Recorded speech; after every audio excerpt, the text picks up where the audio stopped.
Capítulo 18. Enfermedades demoníacas.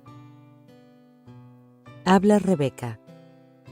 La participación de los demonios en las enfermedades que afligen el cuerpo humano es un tema muy debatido y mal comprendido. No estoy tratando de terminar con el debate porque sé que es imposible. Quisiera presentarle a usted, lector, algunos pasajes bíblicos y experiencias personales como médico y hacerle partícipe de lo que el Señor me ha enseñado en cuanto a este problema. Sé muy bien que algunos líderes en las iglesias enseñan que toda enfermedad física es resultado directo de alguna infestación demoníaca y que la única manera de curar es mediante la liberación. Otros se van al otro extremo y dicen que un cristiano no puede ser tocado por los demonios. Veamos la palabra de Dios.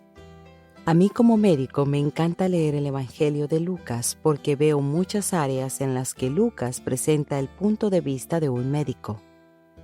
Se toma el cuidado de señalar diferencias cuando se trata de enfermedades, mientras que otros no se percatan de lo mismo.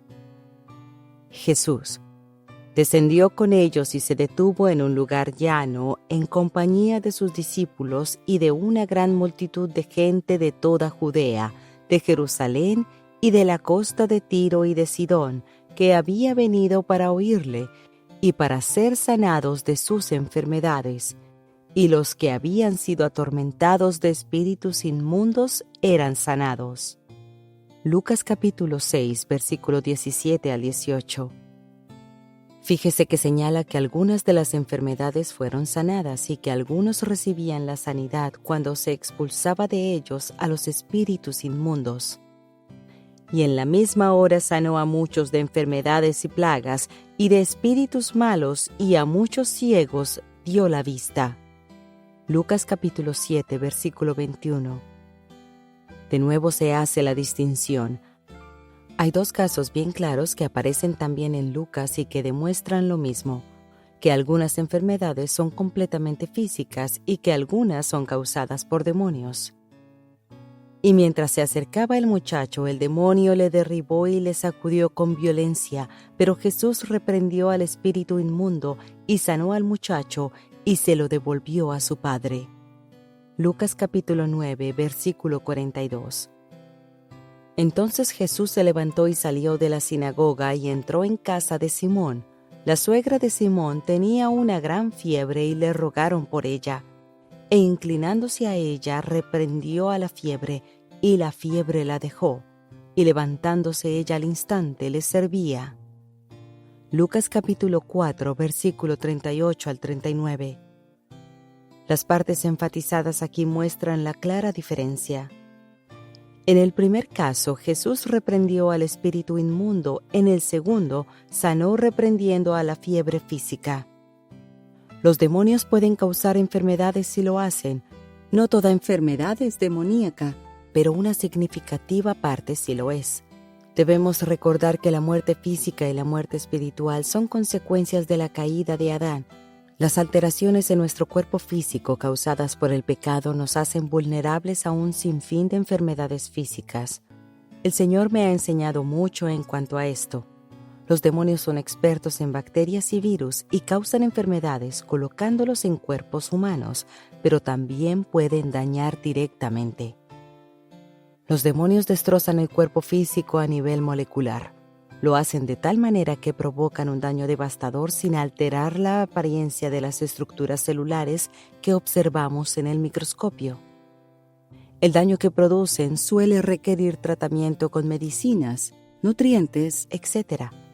Pero solo por revelación directa del Señor el médico puede saber lo que de veras le sucede al paciente y qué tratamiento aplicar.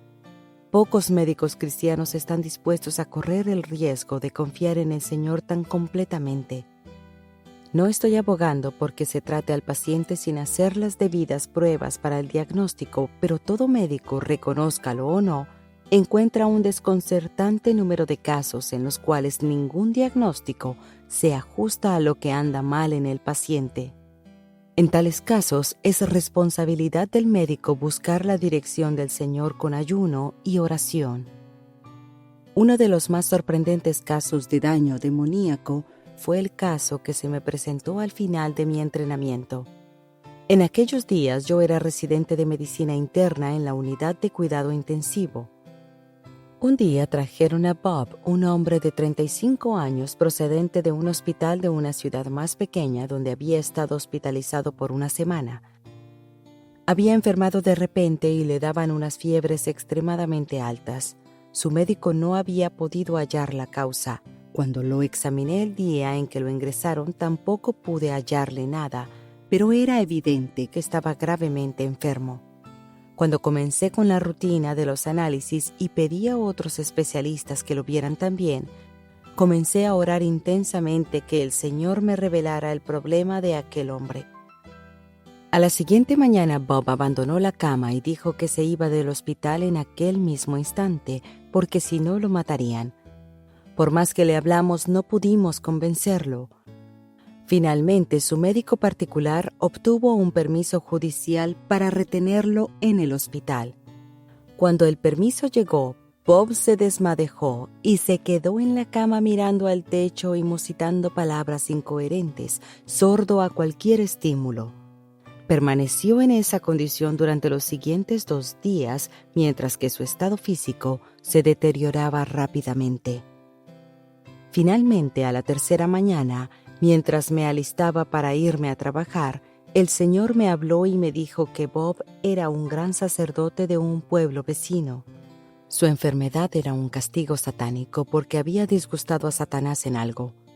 Bob había querido salir del hospital porque se había encontrado con el poder demoníaco de David, el gran sacerdote local que era médico en el Memorial Hospital. Excepto por mutuo acuerdo, 2 grandes sacerdotes nunca permanecen en el mismo territorio sin que entablen un duelo a muerte. Bob sabía que en su debilidad física no podía enfrentarse a David. El Señor me pidió que fuera y sometiera a los demonios del control mental y la confusión y que luego le dijera a Bob que yo sabía quién era y lo que estaba sucediendo y que compartiera con él el Evangelio. Esperando fervientemente haber entendido bien al Señor, fui a cumplir su orden aquella mañana. Al entrar en la habitación de Bob aquella mañana temprano, me aseguré de que no hubiera nadie en el cuarto y cerré la puerta. Intenté que me respondiera, pero no lo logré. Bob continuó con sus incoherencias. Entonces, apoyándome en los barrotes de la cama, dije: «Demonios de control mental y de confusión, mi amo Jesús me ha enviado a ponerlos a ustedes bajo sujeción en el nombre de Jesucristo.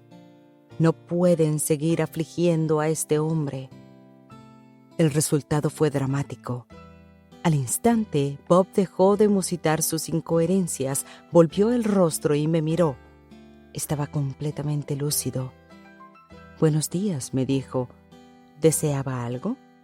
«Sí, tengo un mensaje para usted del Dios Supremo». Y le dije las cosas que el Señor me dijo. Entonces, en breves palabras, le hablé del Evangelio. Bob tiene que comprender que su única esperanza es Jesucristo. Satanás está determinado a matarlo. Seguir sirviéndolo a él le acarreará destrucción y, lo que es peor, una eternidad en el infierno. Me miró con fingida sorpresa. «¿Quién es usted? Está loca. No sé de qué me habla». «Claro que lo sabe. Mi Dios no miente. Mire, váyase. No quiero saber nada de Jesús». «Bueno, si así lo desea». Con eso salí del cuarto. Desde aquel momento Bob permaneció completamente alerta y cuerdo. Tengo que confesar que me divertí pidiendo a los especialistas una explicación de su súbita recuperación a pesar de que su condición física no había mejorado. Ninguno me pudo dar una explicación razonable. Seguí ayunando y orando intensamente por Bob para que el Señor le diera por lo menos otra oportunidad.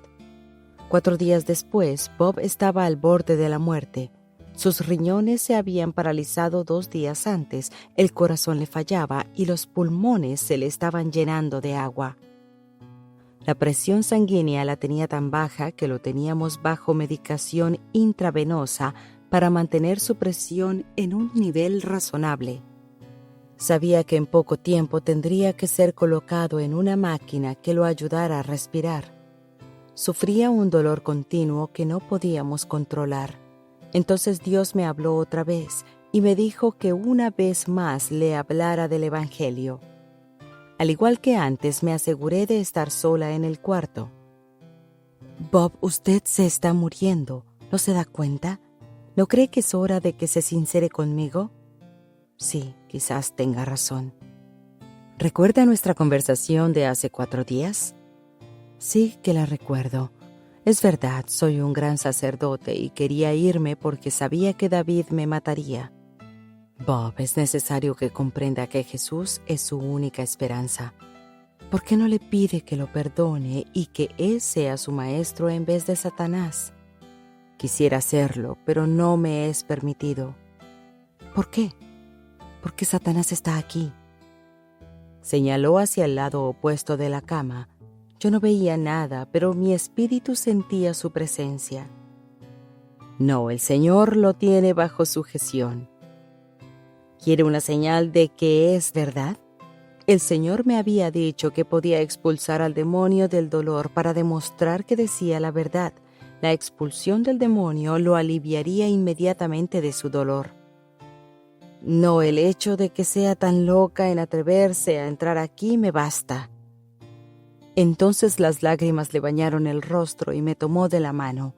Con voz temblorosa le pidió a Jesús que lo perdonara y que fuera su dueño. Entonces se volvió hacia el otro lado de la cama.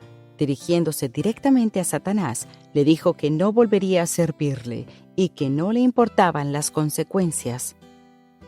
Siguiendo la dirección del Señor, expulsé varios demonios que le producían fiebre, dolor, parálisis de los riñones, etc. El dolor se le quitó inmediatamente y estuvo sin dolor por primera vez en muchos días. A las 2 horas le suspendieron las medicinas para la presión sanguínea. A los 2 días salía de la unidad de cuidado intensivo y en menos de 2 semanas era dado de alta del hospital. Estaba completamente sano. Los especialistas atribuyeron su enfermedad a un virus, diagnóstico que suele ofrecerse cuando nadie sabe cuál es el problema. A veces me pregunto cuántos pacientes vi en el pasado que murieron de una enfermedad devastadora sin que se haya emitido un diagnóstico. Por lo general se le echa la culpa a un virus. Los médicos cristianos deberían diligentemente, con mucha oración y ayuno, buscar dirección y revelación del Señor en tales casos.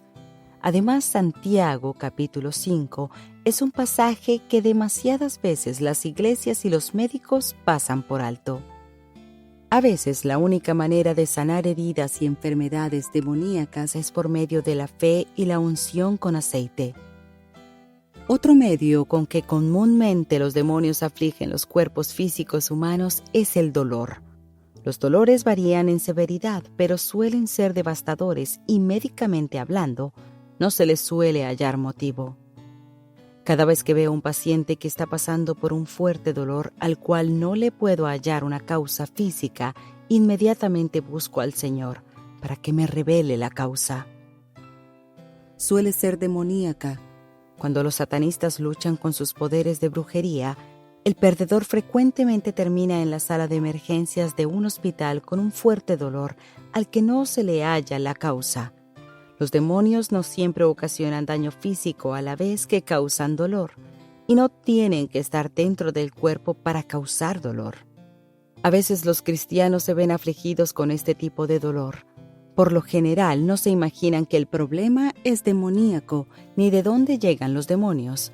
Los demonios que las brujas lanzan casi siempre afligen a la persona desde afuera del cuerpo, especialmente si son cristianos nacidos de nuevo. Además, los espíritus humanos, como describimos en la figura F del capítulo 14, pueden afligir desde el exterior del cuerpo como los demonios, aunque los demonios son casi siempre la causa, excepto cuando hay puertas de odio de por medio. He visto varios casos en que la aflicción del paciente era el resultado del odio dirigido hacia ellos por otra persona. En estos casos, una simple unción con aceite y oración por la persona afligida para que el Señor la escude de cualquier odio dirigido a ella han sido efectivos cuando las demás medidas han fallado. Un buen ejemplo de tal dolor es el caso de un joven de algo más de 30 años al que llamaré Juan. Juan llegó a emergencias una noche con un fuerte dolor en el pecho, típico de un ataque al corazón. Lo ingresé y lo sometí a varias pruebas, todas las cuales dieron resultado negativo. 2 semanas después de haber sido dado de alta, volvió en medio de una notable agonía. Tenía el mismo dolor. Sospeché que era un satanista sufriendo el peor resultado de una lucha, pero en ese momento todavía el Señor no me había revelado nada. Como ya le había hecho todas las pruebas que se hacían en el hospital en el que yo trabajaba, lo envié a una gran ciudad cercana para que lo examinaran algunos cardiólogos. Lo ingresaron en el hospital y lo sometieron a otros exámenes. Hasta le hicieron lo que llamamos cateterización cardíaca, en la que se le inyecta tintura en las arterias del corazón para ver si hay alguna obstrucción del flujo sanguíneo. De nuevo, todo dio negativo. Cuando Juan regresó a verme tras una completa evaluación, se sentía muy desalentado porque todavía estaba incapacitado con frecuentes accesos de dolor en el pecho. Dirigida por el Señor, me senté y lo confronté con el hecho de que yo creía que él era satanista y que su dolor en el pecho era el resultado de una lucha demoníaca entre él y otra persona. Quedó asombrado. Tan asombrado que ni siquiera intentó negar que yo estaba en lo cierto. Conversamos extensamente, le hablé del Evangelio y le dije que su única esperanza era Jesucristo. Tristemente, aquel joven quería poder a cualquier precio. A pesar de todo lo que le había sucedido, estaba determinado a permanecer en el satanismo. Reconoció que su dolor era causado por luchas demoníacas. Finalmente se fue del estado para alejarse del otro satanista más fuerte y establecerse en un nuevo aquelarre para tratar de incrementar allí su poder. A menudo oro por aquel joven y me pregunto qué habrá sido de él. Qué triste que una vida como la suya se malgastara por una ambición desmedida de poder. Los diferentes tipos de problemas emocionales que pueden ser causados por demonios son innumerables. Repito, sin embargo, que no podemos dar por sentado que todos los desórdenes emocionales son demoníacos en su origen. He visto muchos casos tristes de cristianos que han sido muy dañados cuando les han dicho que su problema es demoníaco y en realidad lo que tenían era una muy natural reacción humana a las tensiones de la vida. No olvidemos que somos seres humanos. Cuando nos convertimos, no nos volvemos cierto tipo de superseres. Seguimos siendo susceptibles a las debilidades y a los efectos del estrés. Creo que debemos comentar uno de los problemas más comunes que afligen a la raza humana, la depresión. Mucho dice la Biblia sobre la depresión. ¿Por qué te abates, oh alma mía, y te turbas dentro de mí? Espera en Dios, porque aún he de alabarle, salvación mía y Dios mío. Dios mío, mi alma está abatida en mí, me acordaré por tanto de ti desde la tierra del Jordán y de los hermonitas desde el monte de Mizar. Salmos capítulo 42, versículos 5 al 6. En los Salmos y otros lugares hay muchísimas referencias a la depresión. La batalla es real y somos muy humanos. Le agradezco al Señor que haya incluido tales pasajes en la Biblia. Veamos el siguiente pasaje. Despierta, porque duermes, Señor. Despierta, no te alejes para siempre. ¿Por qué escondes tu rostro y te olvidas de nuestra aflicción y de la opresión nuestra?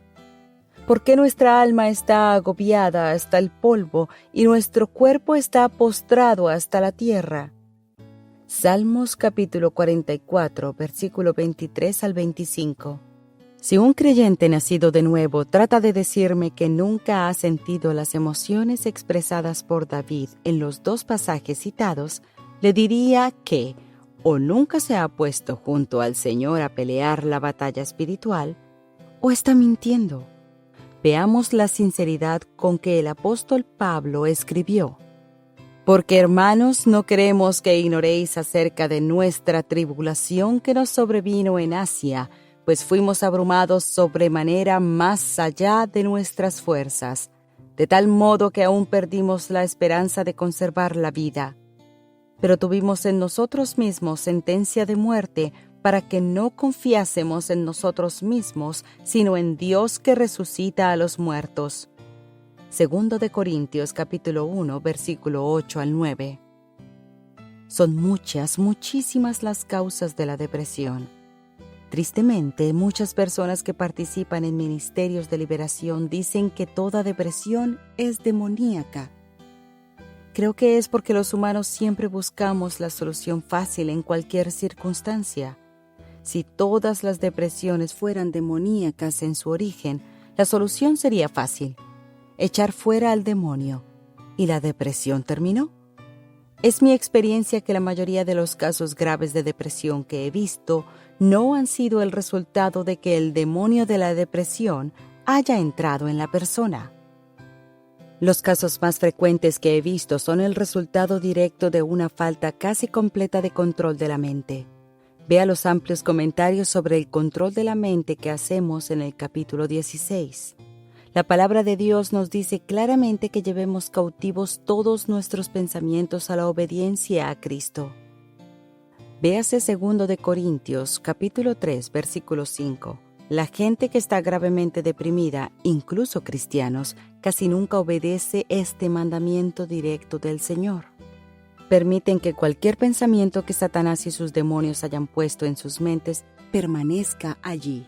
Nunca se detienen a evaluar la precisión de sus pensamientos en relación con la realidad de las circunstancias o con las circunstancias a la luz de la palabra de Dios. Aceptan cualquier pensamiento como si fuera propio. En otras palabras, son perezosos. Han permitido que la mente se les escurra hacia una perezosa pasividad, y en tal estado pueden caer bajo un tremendo tormento emocional producido por fuerzas demoníacas. La batalla para volver a controlar nuestra mente es una de las batallas más difíciles que se libran, pero vale la pena el esfuerzo. He tratado muchos casos de depresión en mi práctica de la medicina porque pronto se corrió la voz de que yo era una doctora cristiana. Puedo decir que todos los casos de depresión que he tratado, excepto los pocos que eran resultado directo de infestación demoníaca, han mejorado dramáticamente al darse los pasos para el control de la mente que enumeramos en el capítulo 15. Fíjese cómo David hacía esto en el Salmo 42 al decir: «Porque aún he de alabarle».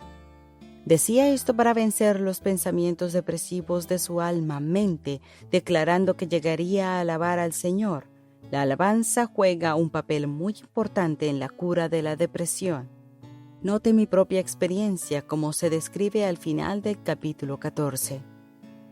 Otras causas comunes de depresión son la pérdida de algo grande como un ser querido o la enfermedad y la debilidad física, los grandes cambios adversos en las circunstancias de la vida y, por supuesto, el mismo agotamiento, especialmente en personas que están participando en una batalla espiritual. Los que estamos participando en batallas espirituales tenemos que ser siempre sensibles y obedientes a la dirección del Señor en estos asuntos. Cuando el Señor nos mande detenernos y descansar, lo mejor es obedecerlo sin importar lo innecesario que nos parezca en el momento. Si no, no dude que pronto nos desplomaremos. Con esto quiero decir que sufriremos alguna dificultad física o emocional grave, especialmente en nuestras relaciones con los demás, o que caeremos en algún error y seremos engañados porque ya no podemos estar tan alerta como debiéramos. Demasiadas son las personas que olvidan que son humanos con debilidades y limitaciones humanas. Si dejamos que el Señor nos guíe en estas cuestiones, evitaremos muchas dificultades. Algunos de los demonios más poderosos que he encontrado han entrado a las personas como resultado de incesto u otras perversiones sexuales y especialmente el sadomasoquismo que se ha vuelto tan popular hoy día gracias al rock duro. Estos poderosos demonios son de un tipo que pueden habitar las tres partes del ser humano a la vez: cuerpo, alma y espíritu. Permítame dar un ejemplo. Una tarde llamó a mi oficina un pastor de una ciudad vecina. Me preguntó si yo era la doctora que se dedica al ministerio de la liberación. Al contestarle afirmativamente, me dijo que tenía una joven que yo debía ver ese mismo día. Accedí y llegaron a mi oficina al final de mi horario de la tarde. Jane, no es su verdadero nombre, era una joven de 25 años y llevaba 2 años casada. Su esposo era un hombre muy inteligente y ligeramente mayor que ella. Ambos habían consagrado sus vidas al Señor un año antes del matrimonio y habían asistido a la iglesia con regularidad. Habían participado en sesiones de consejería con el pastor y el ayudante del pastor porque Jane era completamente frígida. No habían podido consumar su matrimonio. 3 días antes de venir a verme, el pastor y algunos otros miembros de la iglesia habían discernido correctamente Que el problema era demoníaco y habían tratado de liberarla. No lo habían logrado y como resultado, durante las últimas 48 horas, Jane había perdido completamente sus facultades mentales. Constantemente balbuceaba incoherencias y no podía controlar las funciones del cuerpo, ni comer o beber. No sabía quién era ni dónde estaba. Estaban muy asustados porque el esposo había recibido una llamada de los muy dominantes padres de Jane. Le habían dicho que al siguiente día irían a buscar a Jane para llevarle a un hospital psiquiátrico que era donde debía estar. Que la llevaran a un sanatorio era lo menos que Jane necesitaba en aquel momento. Tratarla con todo tipo de medicinas fuertes y quizás electrochoques le iba a hacer más daño que bien. ¡Qué lío! Las implicaciones legales del caso eran tremendas y mi mayor deseo era decirles que se fueran. Pero me impresionó el esposo, que fuera tan consagrado al permanecer atado a un matrimonio que a los 2 años todavía no se había consumado. Y se veía que estaba desesperado. Le dije que necesitaba unos 20 minutos para inquirir la voluntad de Dios en cuanto a lo que debía hacer. Subí al otro piso y me eché sobre mis rodillas ante el Padre para buscar de todo corazón su voluntad. Casi inmediatamente me hizo sentir completa paz en cuanto a que Él deseaba liberar a Jane. Entonces me reveló que Jane estaba poseída por uno de los poderosos demonios que habitan las 3 partes del ser humano a la vez. Aquella gente no se había dado cuenta de esto y por eso habían fracasado en su intento de liberarla. Más bien habían incitado al demonio, quien estaba matándola metódicamente para que no pudieran liberarla. El Señor me abrió los ojos espirituales y me dejó ver lo que estaba sucediendo en su cuerpo. Tenía el cerebro destrozado, despedazado, como si algo con enormes garras hubiera tratado de hacerlo trizas. Tenía otras partes del cuerpo en las mismas condiciones. El Señor me dijo que ungiera a Jane con aceite y le impusiera las manos y orara con mis manos en su cabeza hasta que quedara liberada. También me ordenó específicamente que en este caso en particular no permitiera que nadie más la tocara. Al regresar a mi oficina traté de explicarles las características de los demonios y por qué no habían podido expulsarlos. Entonces hice las cosas como el Señor me dijo. Me senté en el brazo del sillón de Jane con mis manos en su cabeza. Inmediatamente comenzó la batalla. Primero traté de dominar a un demonio inferior que le hacía balbucear continuamente y estar tan inquieta. Tan pronto como el Señor lo echó fuera, Jane se quedó tranquila. Todavía estaba totalmente trastornada. Había otros demonios que trataban de interferir y apartar a Jane de mí, pero pronto fueron echados fuera. El último salió chillando. Te crees muy lista, pero no podrás sacar a Yurashua. Es demasiado poderoso y ha estado ahí demasiado tiempo. ¿Cómo entró Yurashua?, pregunté con parquedad.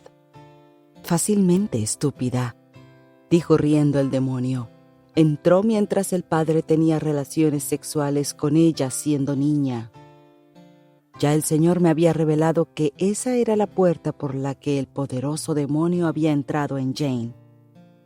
Es bien sabido en círculos médicos que los ataques sexuales traumáticos en la niñez, especialmente el incesto, son una de las causas más comunes de frigidez en la mujer más adelante en la vida. Se nos enseñó en psiquiatría que el porcentaje de posibilidad de ayudar a esas mujeres es terriblemente bajo. Después de unos 20 minutos, el pastor y los que lo acompañaban se fueron diciendo que no podían quedarse más tiempo. Confieso que me sentí aliviada. Fue una experiencia memorable para mí. Sentada allí con las manos en la cabeza de Jane, sentía que el poder de Dios era canalizado a través de mí y que fluía a lo largo de mis brazos y manos. Sentía tanto calor, especialmente en los brazos y las manos, que me sentía incómoda. Después Jane me dijo que mis manos estaban tan calientes que le quemaban la cabeza. Realmente tenía lo que se veía como quemaduras de primer grado en su cráneo. Estas desaparecieron como en una hora. La batalla rugía y mantuve esa posición por más de 2 horas. Como siempre, el Señor fue fiel y por fin el demonio perdió su agarre y salió gritando blasfemias. Inmediatamente se produjo un gran cambio en Jane y volvió a estar casi completamente alerta y cuerda.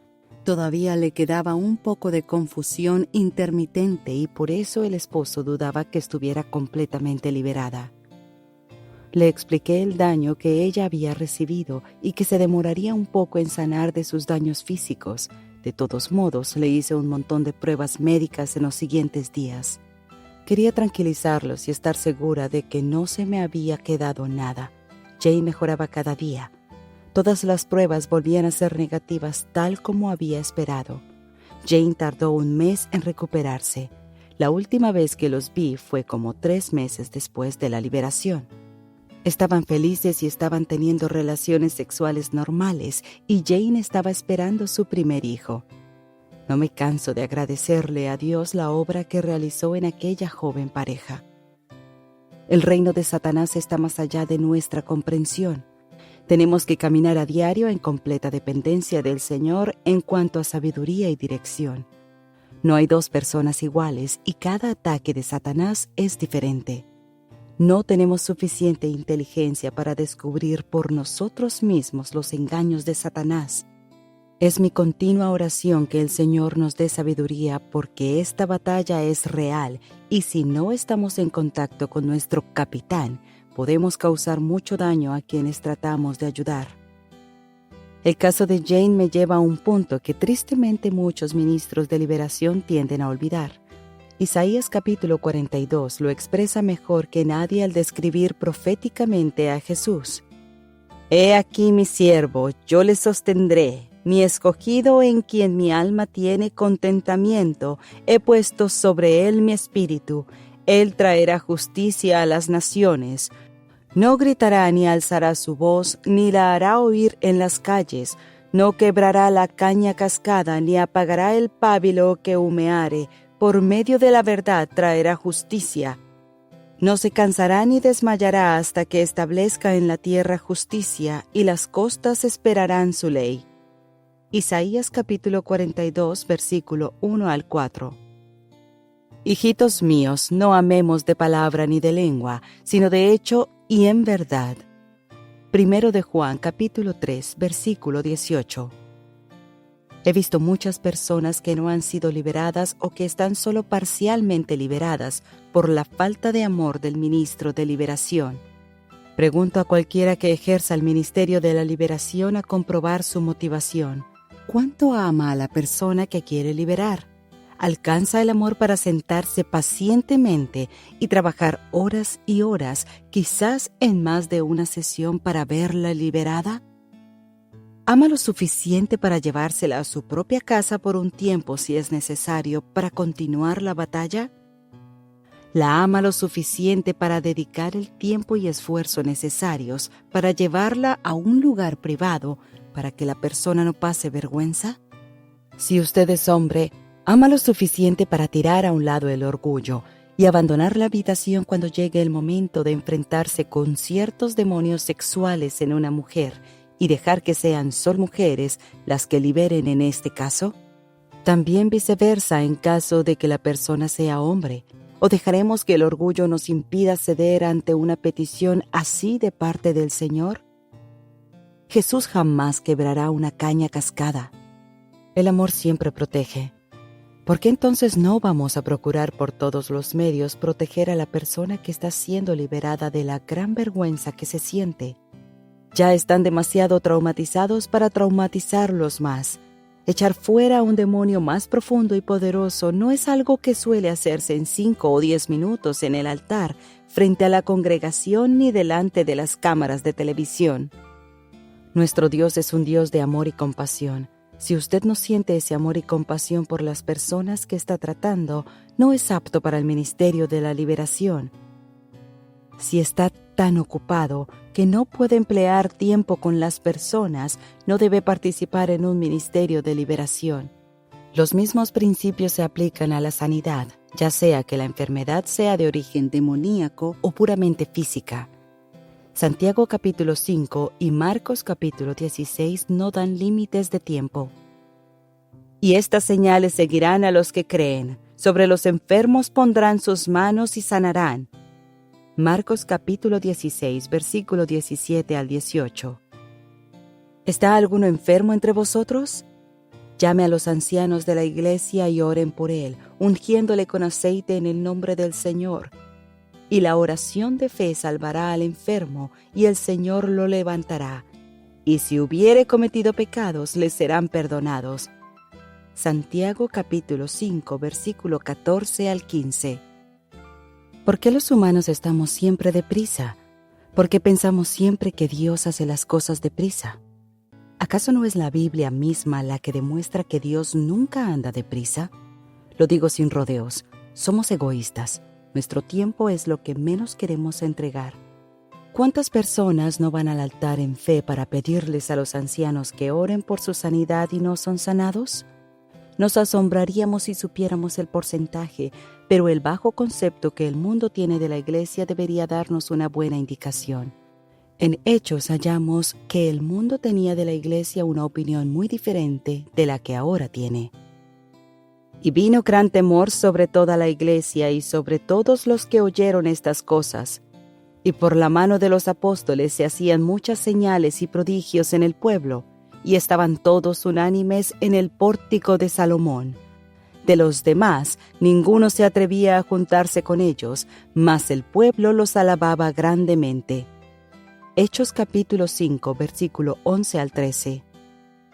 Ancianos, ¿están dispuestos a emplear media hora, 1 hora, 2 horas en amor y en oración si esto es necesario para que alguien sane? Dios es tan poderoso que puede sanar instantáneamente y a veces lo hace, pero a menudo no lo hace por el dolor y el trauma que puede causar un reajuste celular en corto tiempo. ¿Cuántas personas quedan sin sanar porque los ancianos que oran por ellas son tan egoístas que no están dispuestos a emplear tiempo en oración mientras el Señor obra? Y reprendió Jesús al demonio, el cual salió del muchacho, y éste quedó sano desde aquella hora. Viniendo entonces los discípulos a Jesús aparte, dijeron: ¿Por qué nosotros no pudimos echarlo fuera? Jesús les dijo: pero este género no sale sino con oración y ayuno. Mateo capítulo 17, versículo 18 al 19 y 21.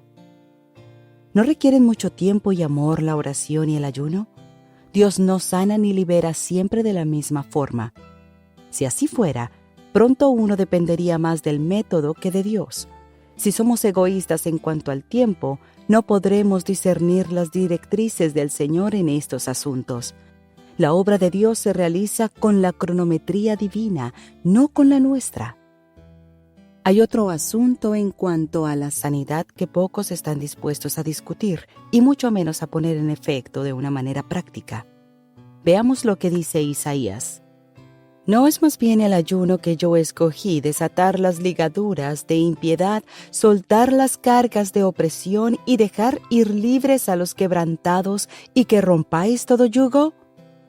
No es que partas tu pan con el hambriento y a los pobres errantes albergues en casa, que cuando veas al desnudo lo cubras y no te escondas de tu hermano. Entonces nacerá tu luz como el alba y tu salvación se dejará ver pronto, e irá tu justicia delante de ti y la gloria de Jehová será tu retaguardia. Isaías capítulo 58 versículos 6 al 8.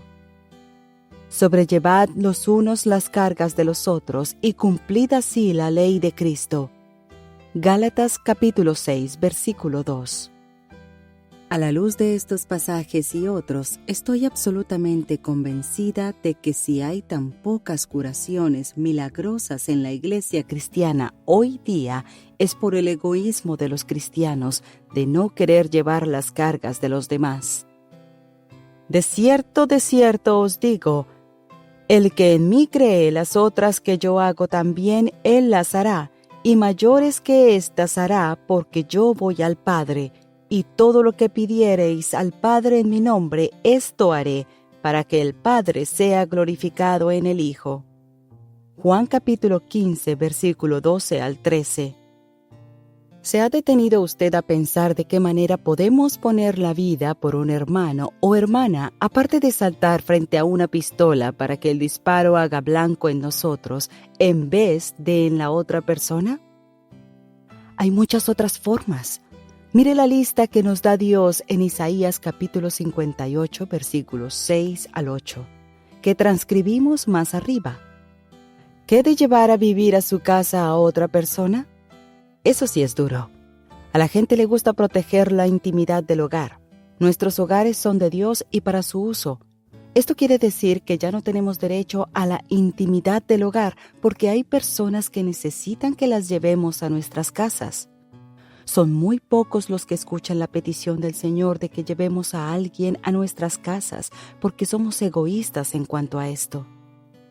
Cuando un hermano enferma, ¿está usted dispuesto a decirle al Señor: Señor, permíteme compartir la carga de mi hermano literalmente, déjame tener alguna de sus debilidades y dolores para que pueda sanarlo más rápidamente?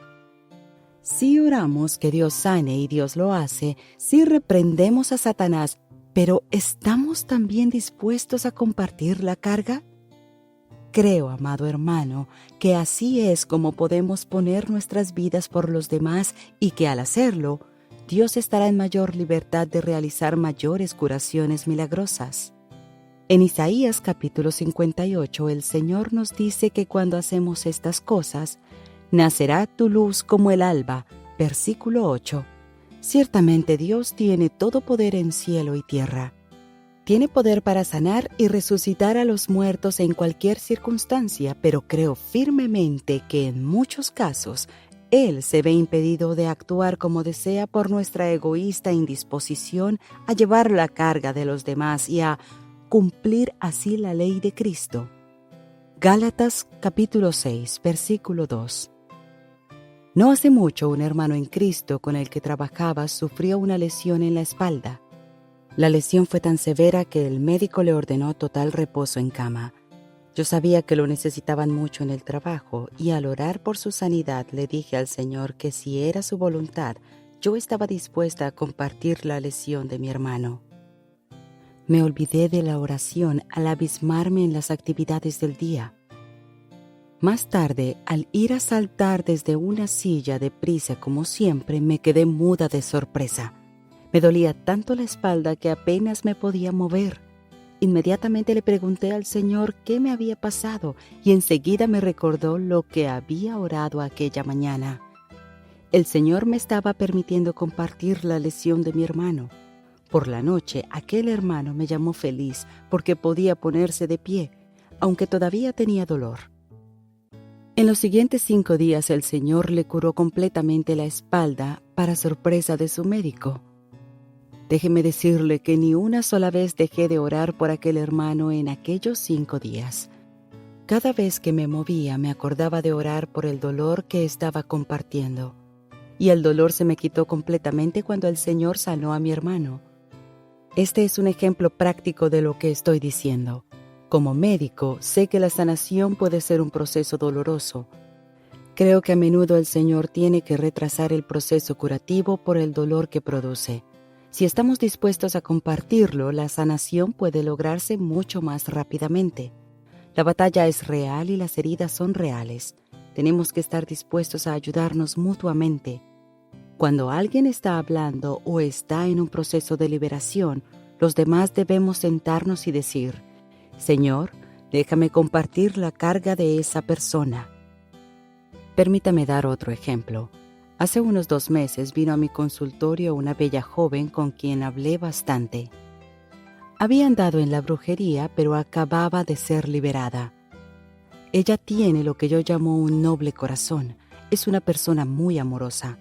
Por haber andado en la brujería, yo sabía que Satanás iba a estar molestándola el resto de su vida. Así le sucede a cualquiera que haya servido a Satanás de esa manera. Así es la vida. La joven estaba siendo terriblemente atacada y no era una persona físicamente fuerte. Es fuerte en el Señor, pero es una persona muy tierna. Siente mucho amor en su corazón por los demás. Ahora bien, algunas personas por naturaleza son mejores luchadores que otros. Dios tiene una amplia gama de ministerios.